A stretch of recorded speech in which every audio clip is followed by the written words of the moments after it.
Estudios Bíblicos Logos presenta Gran enciclopedia temática y expositiva de la Biblia.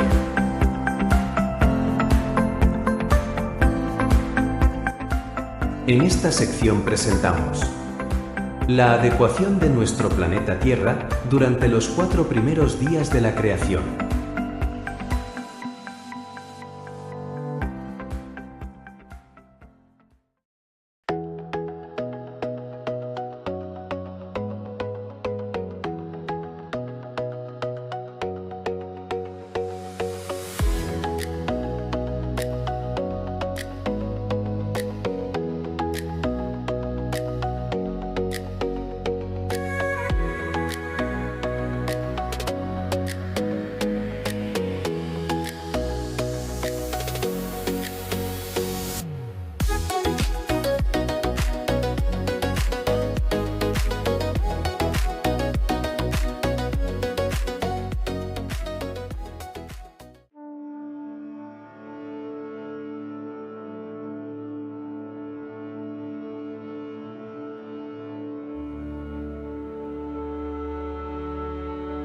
Uno de los malentendidos más frecuentes al leer las Escrituras es suponer que la totalidad del universo fue creada en 6 días solares.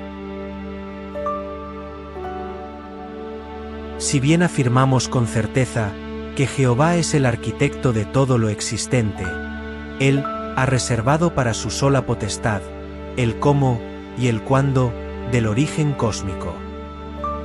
La Biblia no pretende ser un manual de astrofísica. El relato del Génesis es una síntesis magistral, que en su idioma original, utiliza tan solo 404 palabras hebreas para describir el evento más glorioso de la historia. El hecho de que estas palabras se dupliquen al traducirse al español, nos recuerda que nuestra comprensión siempre estará sujeta a la interpretación humana del misterio divino. En la antigüedad, la percepción humana era limitada. Se creía que la Tierra era una plataforma estática y el Sol un pequeño satélite. Sin embargo, la ciencia, que no es otra cosa que el descubrimiento de las leyes de Dios, nos ha revelado la inmensidad de las galaxias. Es asombroso notar cómo la Biblia ya anticipaba verdades físicas antes que la ciencia, como se lee en Job 26 verso 7, al describir que la Tierra cuelga sobre la nada. Una referencia directa a la suspensión planetaria en el vacío espacial.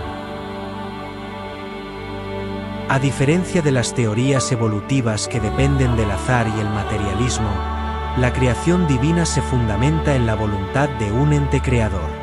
No se requieren métodos científicos para validar lo que es por naturaleza, un acto de poder sobrenatural. El primer capítulo del Génesis no es un registro de la formación de la materia universal, sino el cronograma de cómo Dios adecuó y preparó este planeta específico para albergar a una especie única: el ser humano. Esta nueva creación vendría a coexistir en un orden distinto al de los ejércitos celestiales, ángeles, arcángeles, querubines y serafines, marcando el inicio de nuestra historia en el corazón de la voluntad de Jehová. En la creación divina, la casualidad es inexistente. Cada átomo y cada ley física son el resultado de la voluntad de Dios, ejecutada con precisión absoluta. El intelecto humano, la ciencia y la capacidad de raciocinio son dones otorgados por el Creador. Sin este origen divino, el conocimiento carecería de propósito. Bajo esta perspectiva, la humanidad es como el barro en manos del alfarero, una obra en desarrollo bajo la autoridad de su autor. Es natural que la ciencia cuestione los relatos bíblicos, pues el método científico está diseñado para lo observable y lo repetible. Mientras que la obra de Dios pertenece a la esfera de lo sobrenatural. Sin embargo, llamar ilógica a la Biblia es un error de percepción. La realidad es que aquello que escapa a la lógica científica encuentra su razón de ser en la omnipotencia divina. Al estudiar los capítulos 1 y 2 del libro del Génesis, muchos lectores experimentan una sensación de incoherencia. Esto sucede en gran medida porque se ha enseñado que el universo entero fue traído a la existencia en tan solo 144 horas, 6 días solares. Para el escéptico, esta cifra resulta inverosímil.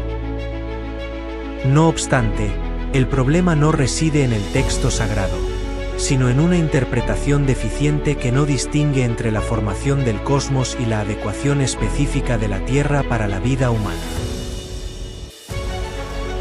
Mientras que las mitologías de culturas antiguas, como los asirios o los mayas, se han perdido en el folclore, el relato hebreo ha perdurado como el documento más antiguo y coherente sobre nuestros orígenes, esperando una interpretación que revele su verdadero sentido espiritual y cronológico.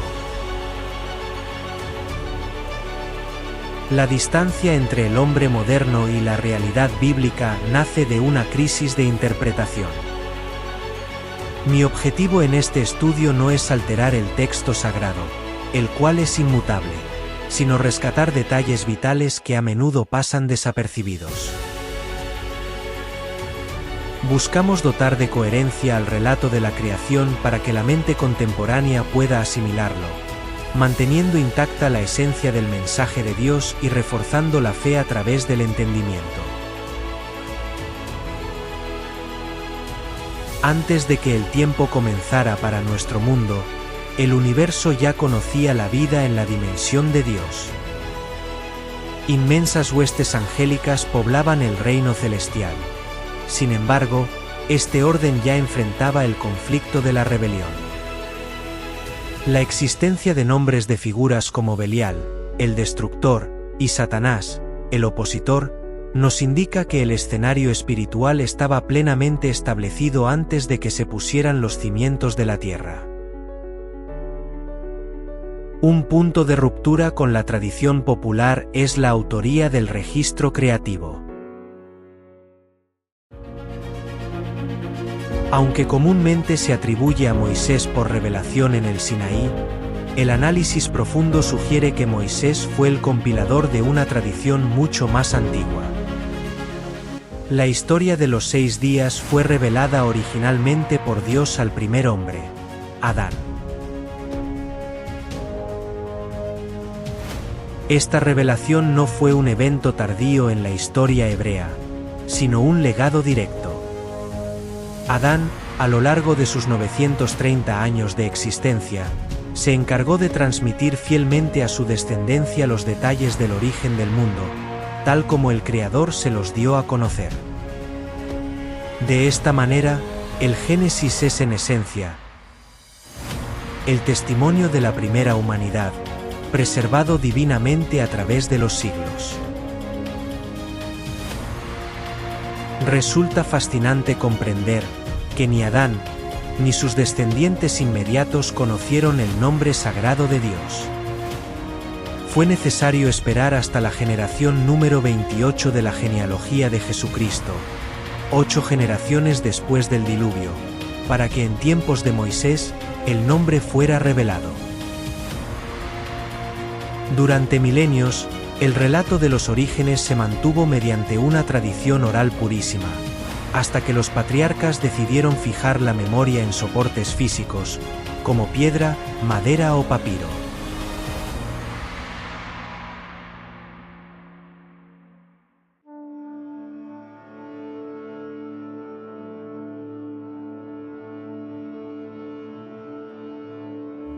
Moisés no fue el autor intelectual de la cosmogonía de Génesis 1, sino su fiel transcriptor. Una prueba irrefutable de este respeto por las fuentes originales es el uso de la terminología. El texto utiliza el término genérico lumbreras. Esto indica que quien lo escribió originalmente pertenecía a una era anterior, a la consolidación de los nombres astronómicos. La formación de Moisés. Habiendo sido educado en las cortes de Egipto, Moisés poseía un conocimiento avanzado de astronomía y conocía perfectamente los nombres específicos para el Sol y la Luna. Si Moisés hubiera redactado el capítulo 1 desde su propia perspectiva, habría utilizado el vocabulario de su tiempo. Sin embargo, su fidelidad fue tal, que conservó la sencillez del relato adámico.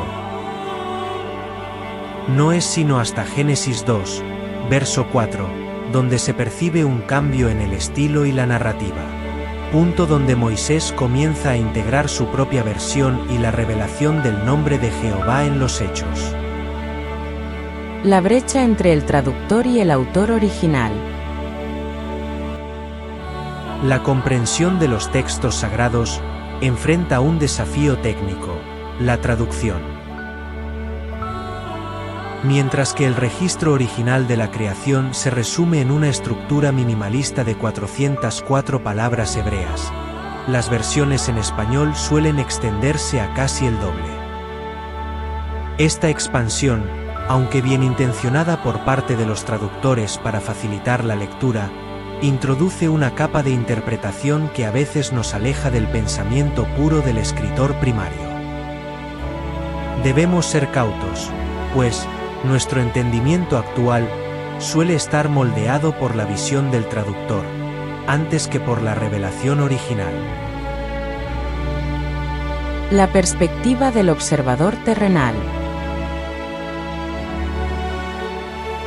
Un factor determinante para interpretar correctamente los 6 días de la creación es identificar el punto de vista del narrador.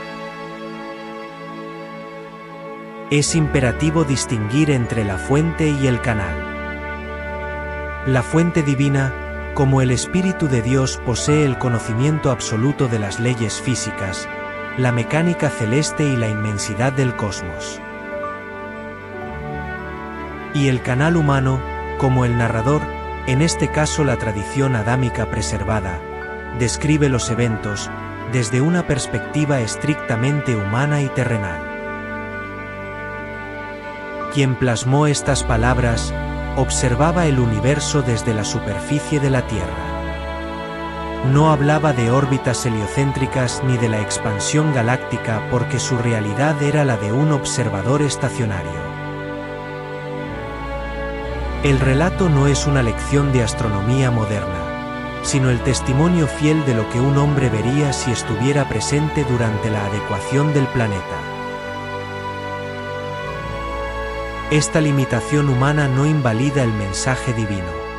Al contrario, lo humaniza para que pueda ser comprendido por todas las generaciones. Dios escoge nuestro planeta. En el principio creó Dios los cielos y la tierra. Y la tierra estaba desordenada y vacía, y el Espíritu de Dios se movía sobre la faz de las aguas. Génesis capítulo 1, verso 1.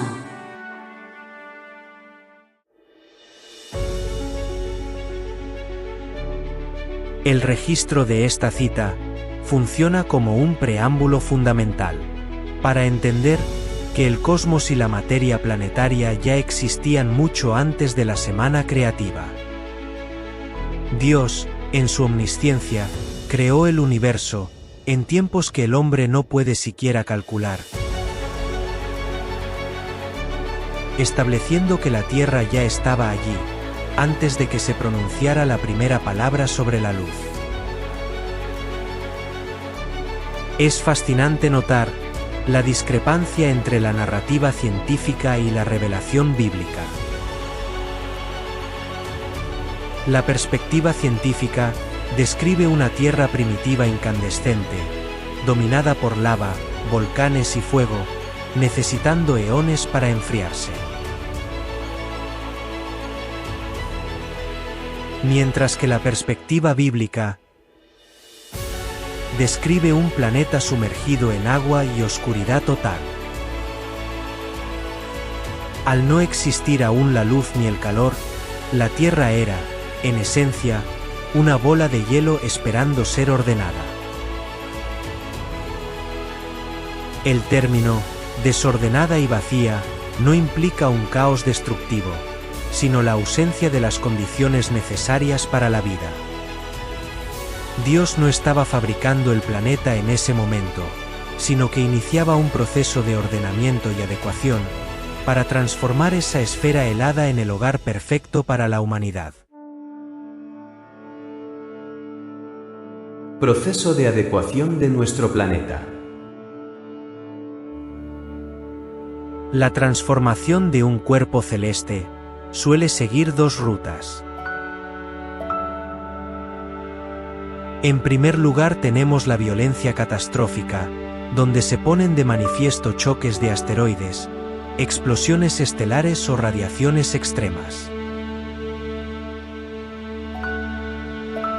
En segundo lugar, la evolución lenta, donde surgen cambios graduales según su entorno.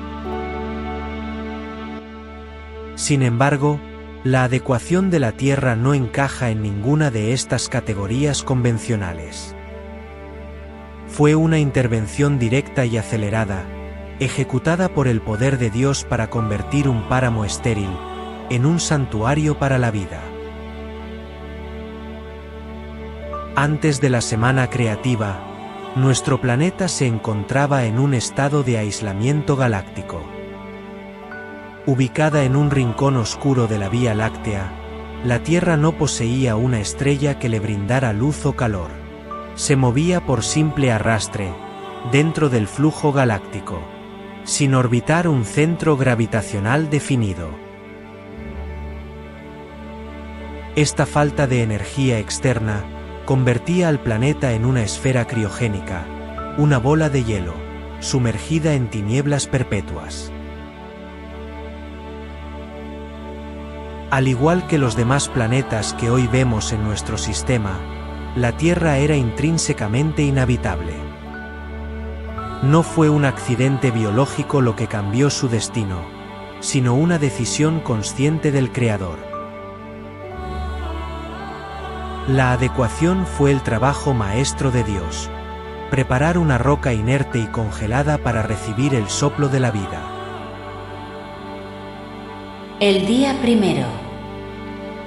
La luz de la gloria y el inicio de la rotación.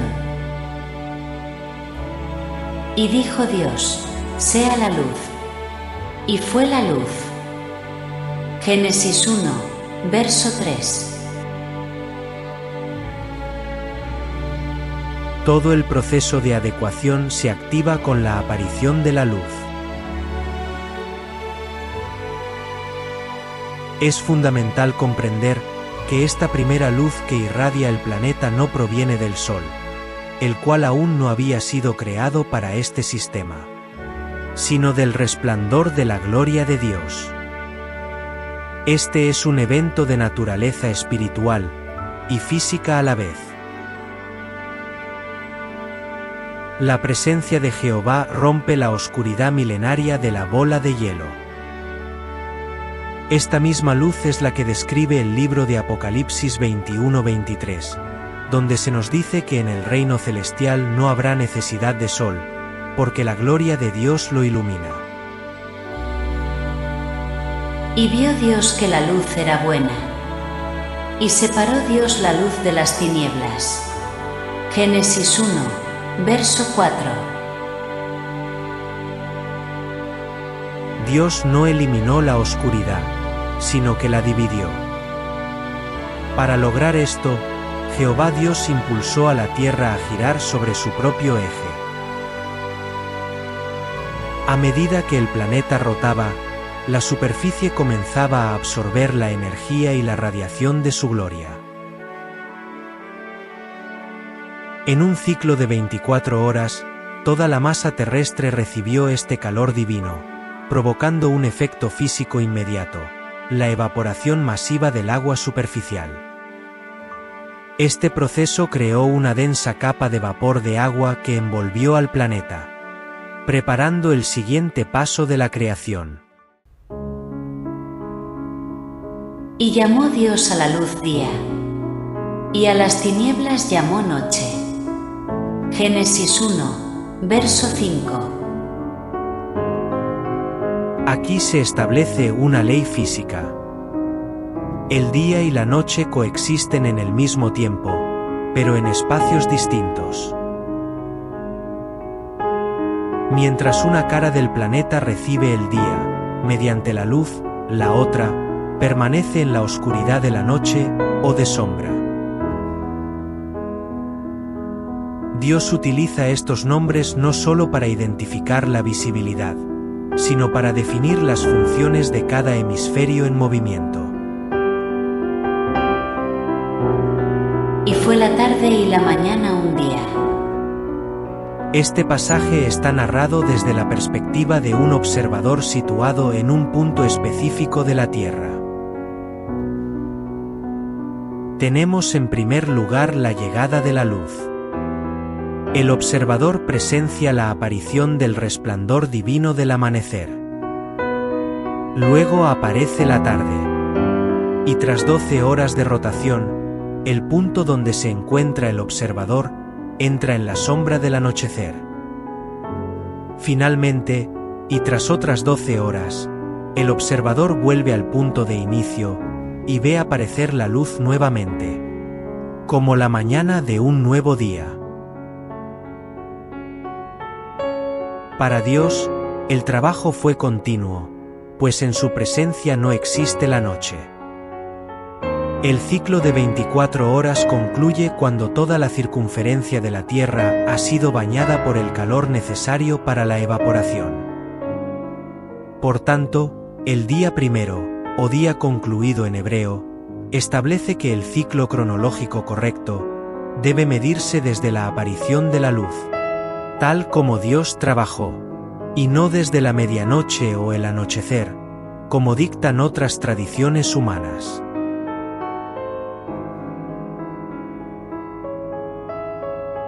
Como consecuencia directa del calor generado por el resplandor divino en el primer día, se formaron inmensas columnas de vapor de agua. Sin embargo, al no existir una atmósfera definida, estas nubes permanecían pegadas a la superficie. En este segundo día, Dios interviene para separar estas masas de vapor de la superficie terrestre, aligerando la presión y creando el espacio vital necesario para la vida.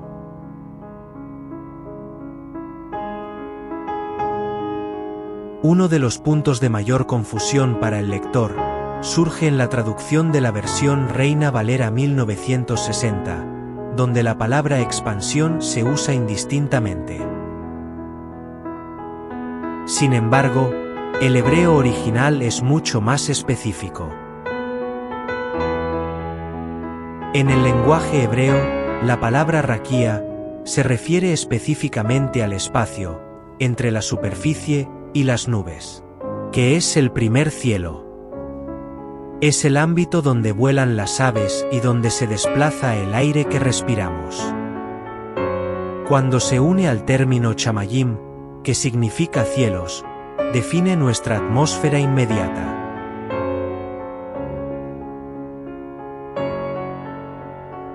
Cuando se usa la palabra berraquía o barquía, se refiere al firmamento profundo, el segundo cielo, donde residen los astros, el sol, la luna y las estrellas.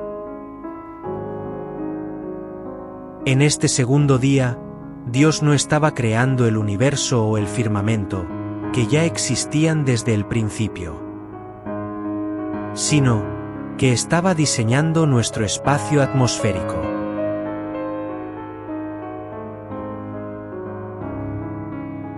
La obra de Dios en este día consistió en establecer una mezcla gaseosa, única en el universo, compuesta por un 21% de oxígeno, 78% de nitrógeno y un 1% de otros gases.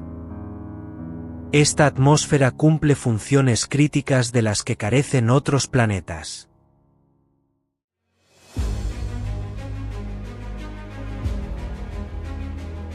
Primero, funciona como un filtro, absorbiendo la radiación ultravioleta a través de la capa de ozono.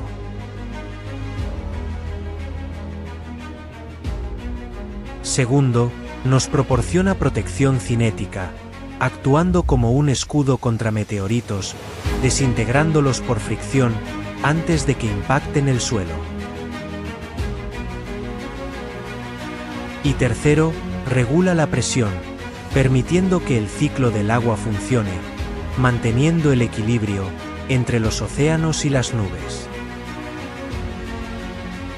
Al llamar a esta expansión cielos, o Chamayín, Dios dio por concluida la creación del sistema de soporte vital de la Tierra, marcando el final del segundo ciclo de 24 horas.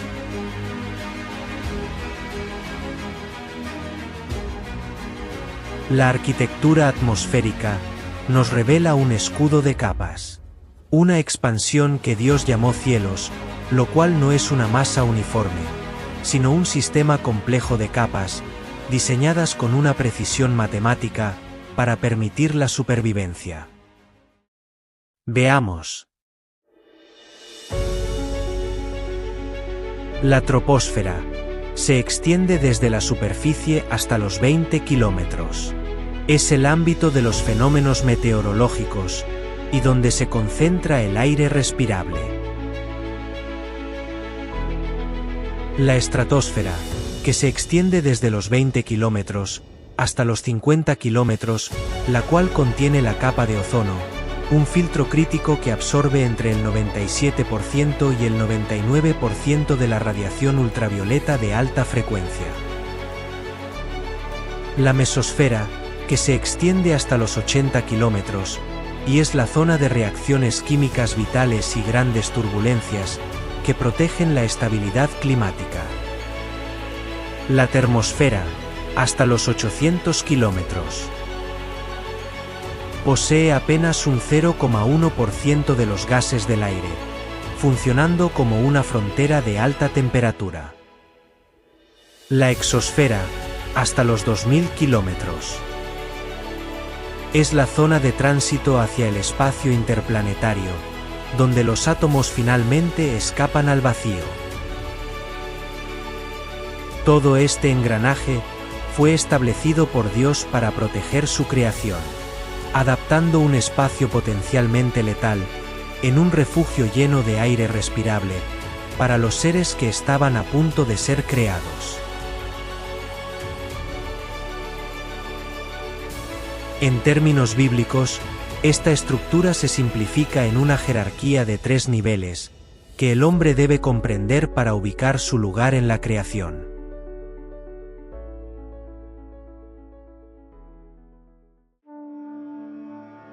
El primer cielo o la atmósfera. Es nuestro espacio vital e inmediato, donde respiramos y donde Dios colocó el escudo gaseoso que nos protege de ataques externos.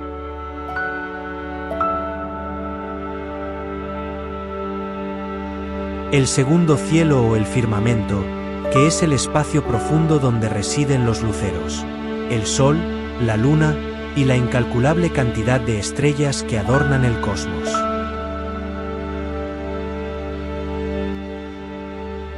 El tercer cielo o la morada de Dios, que es el lugar de la habitación de Jehová, situado mucho más allá de la percepción física y del alcance de cualquier instrumento humano.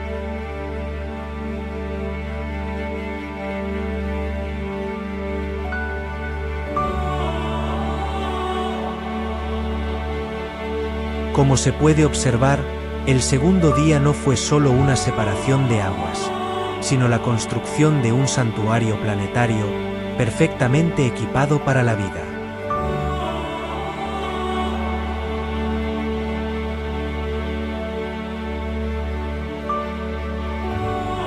El día tercero, la emergencia de la Tierra y la vida orgánica. Dijo también Dios: Júntense las aguas que están debajo de los cielos en un lugar, y descúbrase lo seco. Y fue así. Y llamó Dios a lo seco tierra, y a la reunión de las aguas llamó mares. Y vio Dios que era bueno. Génesis 1, versos 9 y 10. Una vez que el suelo seco estuvo expuesto y fertilizado por los minerales del agua, Dios activó la vida vegetal. Es notable que la Biblia especifica la creación según su género y naturaleza, estableciendo desde el principio las leyes de la herencia genética. La semilla dentro del fruto garantiza que la vida sea autosustentable, permitiendo que la tierra se cubra de verdor de forma autónoma bajo el cuidado del Creador.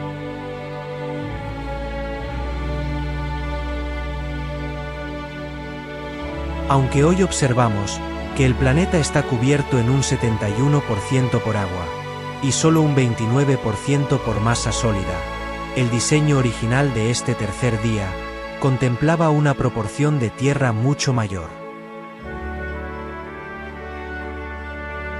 La geografía que conocemos hoy es el resultado de cataclismos posteriores. Tras el diluvio, vastas extensiones de lo que antes era tierra seca quedaron sumergidas permanentemente, alterando el equilibrio original, pero manteniendo la esencia de lo que Dios declaró bueno en este tercer ciclo de 24 horas. La aparición de lo seco fue seguida inmediatamente por la producción de hierbas y árboles. Es fundamental notar la lógica del Creador. Dios no introdujo la vida animal ni humana sin antes garantizar su sustento. Aunque para la ciencia moderna, las plantas pertenecen al reino de los seres vivos, debido a sus ciclos biológicos, la Biblia marca una diferencia conceptual. La orden de producir seres vivientes no se da, sino hasta el quinto día. Para el diseño bíblico, la vegetación actúa como la plataforma orgánica y alimenticia que prepara el escenario para la vida consciente. La composición interna, las capas de la tierra.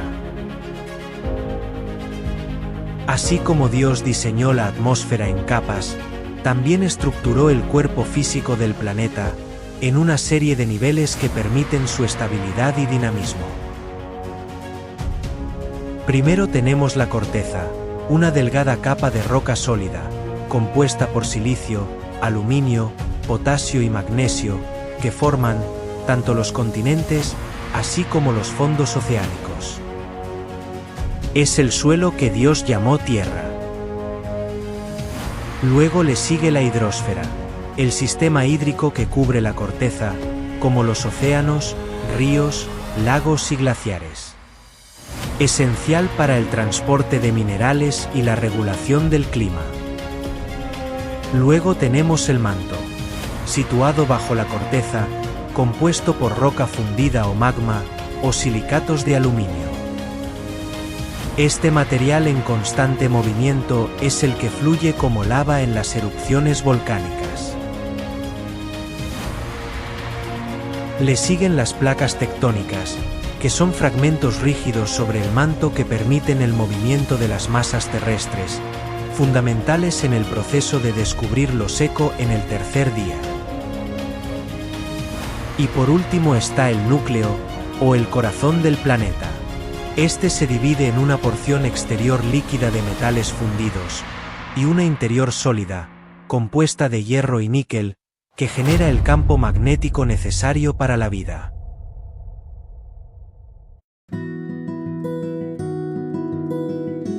Conclusión del diseño físico. Con la formación de estas capas y la provisión de alimento vegetal, el planeta ha dejado de ser una bola de hielo desolada. Ahora es un sistema geológico y biológico activo. Dios ha transformado la materia inerte en un hogar autosuficiente, demostrando que cada detalle, desde el hierro del núcleo hasta el oxígeno de la atmósfera, fue calculado antes de la llegada de sus habitantes.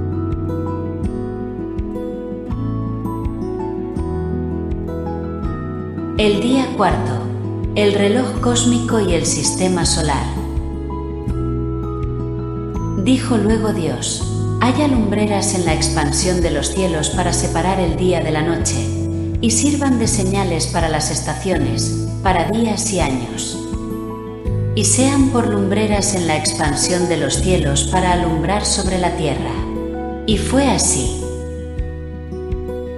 E hizo Dios las dos grandes lumbreras, la lumbrera mayor, para que señorease en el día, y la lumbrera menor, para que señorease en la noche. Hizo también las estrellas. Génesis capítulo 1, versos del 14 al 16.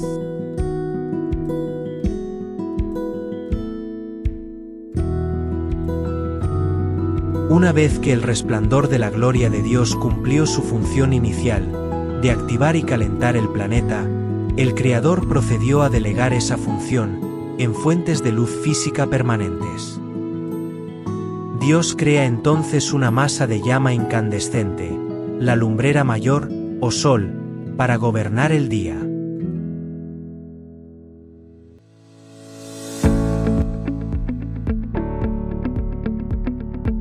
En el lado opuesto, establece la lumbrera menor, la luna, un cuerpo sin luz propia, diseñado para actuar como un espejo que refleja los rayos solares, iluminando las noches de la Tierra.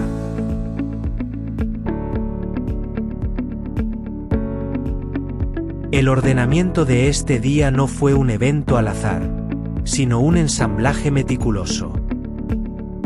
Dios configuró el sistema solar como un reloj de cuerda de alta gama, un Rolex celestial, donde cada engranaje es ajustado a mano. Junto al Sol y la Luna, Dios posicionó el resto de los planetas, asignando a cada uno la masa, el volumen, la distancia y la ruta orbital exacta. Estableció ordenanzas que garantizan que ningún cuerpo celeste se desvíe de su órbita. Nadie se acerca ni se aleja más de lo permitido, manteniendo un ambiente protegido para el hogar del hombre.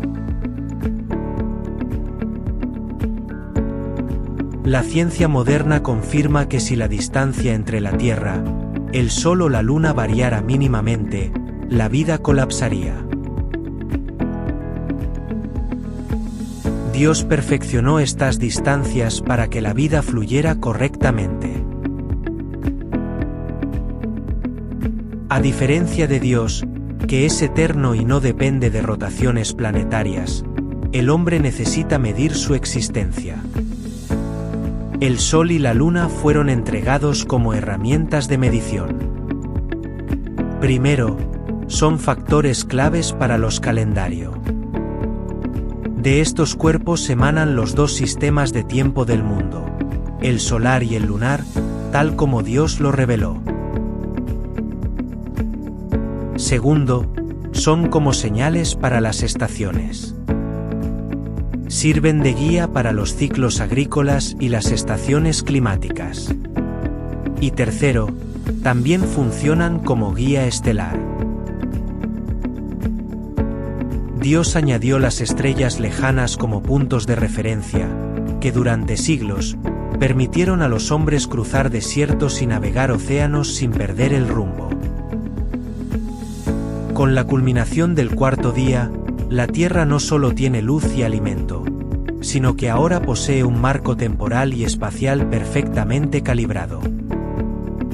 El escenario está listo para recibir a los seres que tienen la capacidad de sentir y moverse. Debemos considerar que para los primeros habitantes del mundo, la observación del cosmos era puramente fenomenológica. Desde la perspectiva de un observador terrestre, las estrellas eran simplemente luces ornamentales, y el Sol, un cuerpo que se desplazaba del oriente al occidente. Se ignoraba que el Sol es en esencia una estrella más, y que la Luna no posee luz propia, sino que actúa como un espejo reflector de la energía solar. Estos detalles técnicos del diseño universal permanecieron como secretos, reservados exclusivamente a la potestad de Dios. Sin embargo, esta limitación en el conocimiento humano fue alterada drásticamente en la época antediluviana. Según el relato bíblico y los registros de la tradición, ocurrió una intrusión espiritual. Ángeles caídos se relacionaron con las hijas de los hombres, dando origen a una generación de seres superiores, conocidos como los Nefilim.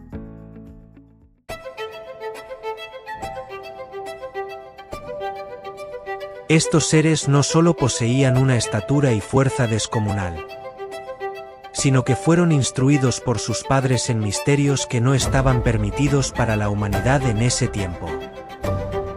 Revelaron misterios celestiales, detalles sobre la estructura del universo y el movimiento de los astros. También, secretos de la creación, conocimientos sobre la naturaleza y la materia que Dios no había revelado. Esta entrega de conocimiento no permitido fue una forma de insubordinación contra el orden establecido por Jehová. Como consecuencia, estos ángeles fueron condenados y confinados en las prisiones de la oscuridad, el abismo, donde aguardan el juicio final. El diluvio universal no solo tuvo el propósito de limpiar la tierra de la violencia y la maldad, sino también de exterminar ese conocimiento prohibido.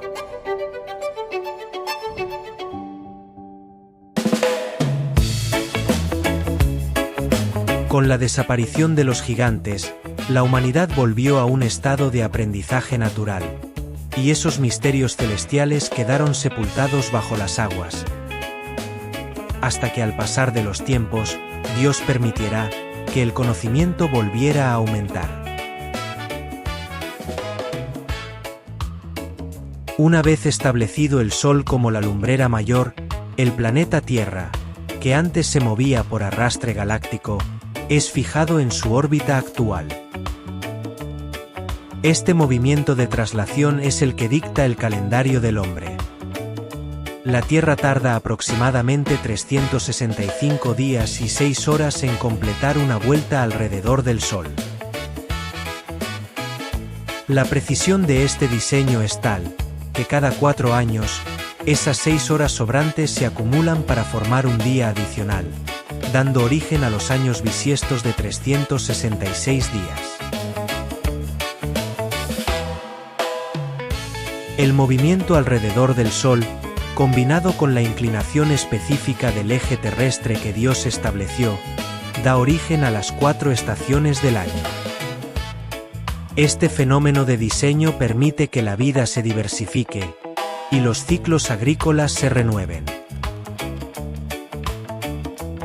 Las estaciones duran unos 90 días y ocurren de forma inversa en los hemisferios. Mientras el norte vive la primavera, de marzo a junio, el sur experimenta el otoño. Cuando el verano llega al norte, de junio a septiembre, el invierno abraza al sur. Simultáneamente, la Tierra gira sobre su propio eje imaginario, en el movimiento de rotación, el cual define la alternancia entre el día y la noche. Como explicamos anteriormente, mientras una cara del planeta es bañada por la luz solar, la cara opuesta permanece en reposo bajo la oscuridad. Este giro constante no solo regula la temperatura global para evitar que una cara se queme y la otra se congele, sino que también genera la diferencia horaria que organiza la actividad humana en todo el globo. Como compañera de este sistema, La luna también cumple su ciclo bajo la luz reflejada del sol. Sus fases sirven como un reloj mensual para las mareas y la navegación, completando así el engranaje perfecto que Dios puso en marcha en este cuarto día de la adecuación.